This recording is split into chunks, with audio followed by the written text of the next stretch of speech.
Hi everyone, my name is Karis and welcome back to my corner of the internet where I talk about books and other things that I enjoy. In today's video, I'm going to be doing my March wrap up, talking about the 5 things that I managed to read last month. If you saw my March TBR, you'll know that I took part in 3 readathons in March, and they were the International Women's Day 24-hour readathon, the Irish readathon and 'Tis the Damn readathon. And I think I did pretty well with all of them. I managed to meet the prompts for the International Women's Day readathon, which I have a whole vlog for.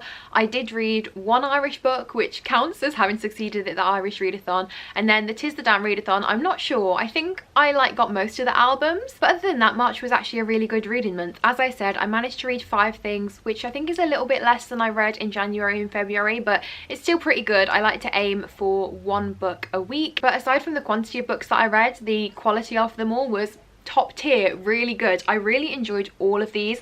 I gave 2 of them 5 stars, 2 of them 4 stars, and then 1 of them I didn't give a rating, but that's not because I didn't enjoy it. I'm going to talk about why I didn't when I get to it. So as I'm so excited to talk about them, I'll stop waffling with this intro and just get onto them. I'm going to talk about them just in the order that I read them. So the first thing that I finished this month was Jog On by Bella Mackie, which is a sort of autobiography about Bella Mackie's journey to running, and it also talks about her experiences with divorce and mental health problems and how that sort of impacted her when it came to running. So it discusses things like anxiety surrounding running. There are a lot of statistics and discussions about women's experiences in particular when it comes to exercise in general, not just running, but like how women can feel like they can't do it and they don't want to be seen exercising, all sorts of things like that. But it also deals with Bella's own experiences. I picked this one up because I am someone who runs. I've said before, I don't know if I would class myself as a runner, but I do run 2 to 3 times a week, and I'm training for a half marathon this year. I just wanted to read someone else's experiences and see if I could relate to it, and I would say that on certain aspects I did. I really enjoyed the discussions about the anxiety that Bella felt to get out and put herself out there when it came to running, because I have definitely experienced that in the past. I would say that more so now, my anxiety doesn't come from being seen. When I first started running, that was definitely the case. There were so many times when I didn't go out and not even just run, but like do exercise in general, because I was so anxious about someone that I didn't like from school seeing me, and that's something that really stayed with me for a long time and I had to work really hard to overcome. Sometimes I will still feel like that, but most of the time I feel fine. But my main anxiety with running at the moment is because where I live, there's a lot of canals. They're really great for running on because they're flat, good surfaces, but also you meet a lot of walkers there, and I swear to God, the number of couples who look at me like I should go swim rather than them possibly go single file to let me pass is just literally every single couple I come across, I swear that's what they're like. So I get really stressed about it. So I couldn't like relate exactly to Bella's experiences, but obviously this was written before the pandemic, so obviously it wouldn't take things like that into account. I do feel like this has helped me a little bit to try and reframe the way I think about running. It has sort of made me be a bit nicer to myself, because I feel like with training for a half marathon, I've been putting pressure on myself to go out and do longer runs, and I've been trying to say to myself, as long as it's making you feel good, that should be the main thing. The thing that I didn't like about it so much is there are a lot of statistics in this and a lot of facts, and I felt like they were repeated quite a bit. Like, it was useful and interesting to see statistics on perceptions of sport within women, but I felt like that was repeated through quite a few chapters and it didn't need to be there more than once. There's also a chapter near the beginning where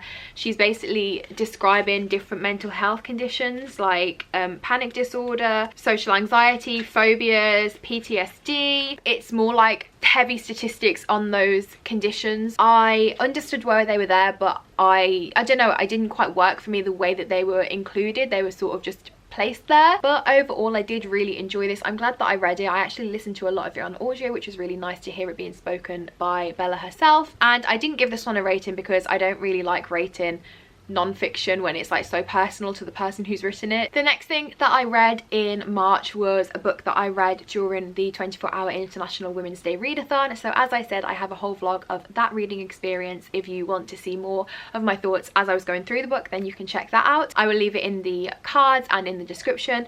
But that book was The Emperors Vape by Bernardine Evaristo. This came in my February Books That Matter subscription box, so I wouldn't have picked it up if it hadn't been for that, but I'm so glad that I did. So this is set in Roman London, and it follows a main character called Zalika, who is a woman of colour, and at the beginning of the book she's about 11, I think, and basically she gets sold off as a child bride to this man, and then it follows her life with him and her experiences of being a child bride and all the harrowing experiences that come with that. And then later on in the book she meets a man who turns out to be the emperor, the most powerful man on earth, and then things get even more complicated as they begin to develop a bit of a relationship. This is also written in verse, and I haven't read a novel in verse for probably about 5 years now, and even then I'd only read 1 or 2, but I thought the verse format worked so well in this. I thought it really helped to convey the emotions and made me really feel for the character, and it also helped to convey the sort of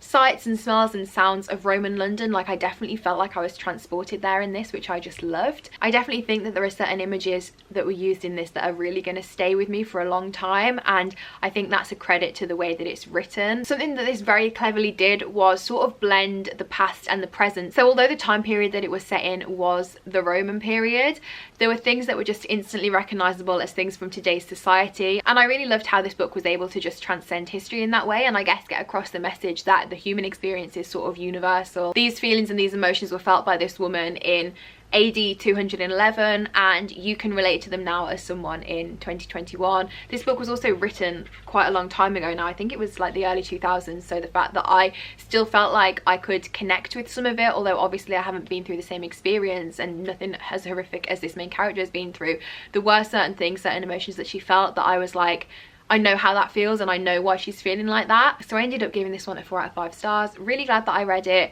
really glad that I loved it. A real unexpected surprise for me, and I can't wait to read another Bernardine Evaristo book. I have Girl, Woman, Other now, so I might try and get around to that one soon, but I am interested in some of her other books as well. I know that she has a few written in verse, so I might try another one of them as well. The next thing that I managed to finish in March was my book for the Irish Readathon, and that was After the Silence by Louise O'Neill. I loved this book so much. When I finished it, I was like, I think this is my favourite book of the year so far. There is one other thing that I've actually read since then that managed to top it, but definitely one of my favourites, definitely a 5-star read for me. I've read one other Louise O'Neill book before and loved that one, but this one was just even beyond that, and I can't wait to read the rest of her books. It basically takes place on this Irish island where 10 years ago there's been a death of a young girl. I think it's sort of very speculated that it was a murder, and people on the island think they know who did it, and that person is actually still living there. They have a lot of money, they're a very powerful figure on the island, although not very well liked. Because of this person's power and because of the circumstances that happened when the death took place, with the island being cut off from the mainland and no police or anything being able to get there for a really long time, the person they think is guilty has basically been protected by silence, and nothing has ever come of it. No one has ever been convicted of this girl's death. And then a film crew from Australia turn up at the islands to basically make a big documentary series about the case, and they start digging around, asking questions. It sort of just follows their interview process and getting to hear from lots of different characters, and it simultaneously follows the life of the family of the person who everyone sort of believes is guilty. It mainly follows that man's wife, who grew up on the island herself. The man in question didn't. He is, I think he's English. It follows her, it follows her son as well, and it's also sort of flitting back between the present and 10 years ago when this girl was still alive and the events that led up to her death. I feel like there's so much in it that I'm not explaining it very well, but if you like anything true crimey, then I think you would really love this. The other thing that I don't know if enjoyed is the right word, but domestic violence is a big topic in this, and obviously if that's something that you think you'll be affected by, then I wouldn't recommend picking it up. But I thought it handled the topic so well. It showed like the spectrum of domestic abuse, from the physical, which people can look at and say that is abuse, but it also dealt a lot with coercion. I just think it gave you like a lot to think about and really shed light on how when you're actually in a situation like that, it can be so difficult, first of all, to see what's going on, because it's so easy to convince yourself that things are fine and that they're just looking out for you and they just care about you and that sort of thing. And I think Louise O'Neill always manages to handle topics like this, like grittier topics, really, really well. I can't wait to read my next Louise O'Neill book. I think the next one I read will be Only Ever Yours, but I can't wait to see what she puts out next if she does anything more like this. Like, I am 100% there for it. The next book that I read in March was Transcendent Kingdom by Yar Jessie. This was a book that I was so very, very excited about. It was one of my most anticipated releases. I actually pre-ordered it from Waterstones to get this exclusive signed edition, if I can actually find the page that it's signed on. This is the signature here. Yeah, I was very excited for it, and I'm really pleased to say that it didn't disappoint me. I really enjoyed this one as well. I ended up giving it a 4 stars. This one follows our main character called Gifty, who is from a Ghanaian family, but they live in Alabama. She's a young woman in her 20s. She's studying neuroscience, and it sort of just looks at the story of her life. You learn that her brother became addicted to opioids after a sporting incident and ended up dying of an overdose. You learn that her mother is depressed. You learn about her history with being brought up in a very religious household. One thing that I really liked was seeing Gifty discuss her upbringing as Christian, and then looking at how that has an impact on her scientific work, and her, I guess, sort of trying to grapple with how she felt about both of these aspects of her life and things that are both important to her in different ways. And also like seeing how her brother's experience played into what she ended up going on to study. Loads of different things that was just so well done, and it was actually very easy to read. Like, although it's a lot of hard-hitting topics, it was a really quick and easy read. The only reason why I brought it down a star was I think I would have liked a little bit more about her brother's story. I think I understand why we sort of moved away from that towards the end of the book, but I don't know, I really liked seeing their relationship when they were kids and their relationship as a like duo with their mom. But overall, really loved this one and can't wait to read more of this author's work in the future. And the final book that I read in March is one that I just know now is going to be an all-time favourite. I think as I got to about a third of the way through this, I was like, I can just tell, which is so rare for me. Even books that I give 5 stars, I would consider them like a favourite, but then like there's a category above that, you know, like all-time favourites, which would for me be like The Book Thief and Rebecca. I have other ones that are like favourites of the year,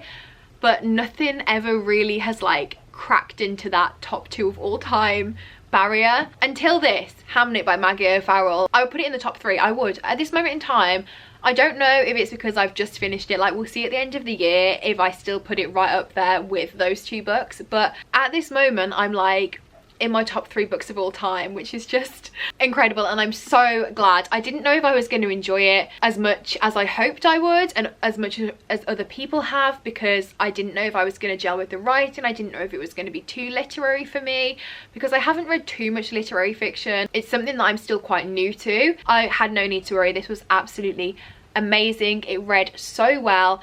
The writing was so easy to get into, and I could just gush about this like all day. I just 5 out of 5 stars. Amazing, incredible. If you didn't know, this tells the story of William Shakespeare's son, who was a real boy. He was called Hamlet. He only lived for 11 years, and this story is sort of Maggie O'Farrell's interpretation, I guess. She actually says at the back, this novel is the result of my idle speculation, basically about what she thinks could have happened to Hamlet, because it's not known. There are very few records about William Shakespeare's family in general, but the only record of Hamlet's existence is the registration of his birth and death at the local church. The 11 years in between that, like, nothing is really known. It was just so heartbreaking. I thought that it was going to deal just with Hamlet and his life, but it was so much more than that. The chapters sort of jump about from character to character, so you're getting like an insight into all the different members of this family and what they're doing in the days leading up to what happens to him, and then obviously following that. And I really enjoyed the format. It really made me want to keep reading when I got to a different chapter, because something would happen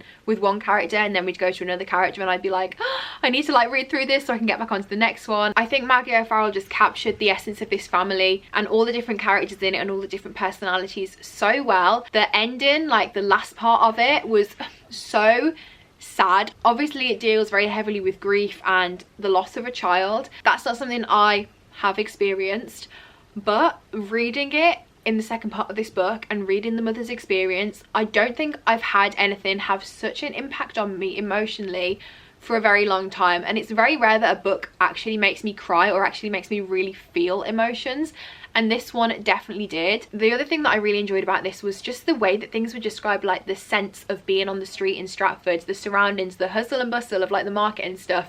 I really did feel like I was there. The writing was very rich, but not in a way that was difficult to read. I just was instantly transported, and I live very close to Stratford. It's about an hour away. I've been to Shakespeare's birthplace and all of the other Shakespeare houses like Mary Arden's cottage and Anne Hathaway's cottage when I was younger. I probably went to his birthplace most recently, but that was still about 6 years ago. So now reading this, I would love to go back when we can again, when things are open.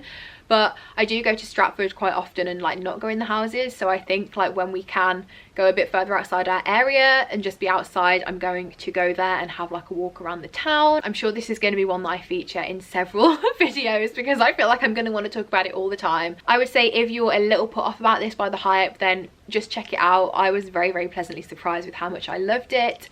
If you've read any other Maggie O'Farrell, please let me know if they're as good as this. Like, I believe this is what's considered to be her best one, but if you've read any others, I would love to know if you think there are any that I should check out or any that I would enjoy. I do want to read I Am, which is like her memoir. Her other fiction I don't really know anything about, so I would love to hear anyone's thoughts and opinions on them. So those were the 5 things that I managed to read in March. If you've read any of these, I would love to know your thoughts on them in the comments, or just leave me an emoji to let me know that you've watched the video. Other than that though, that is it for today's video. Thank you all so much for watching. I hope you're all keeping safe and staying well, and I will see you again next time. Bye!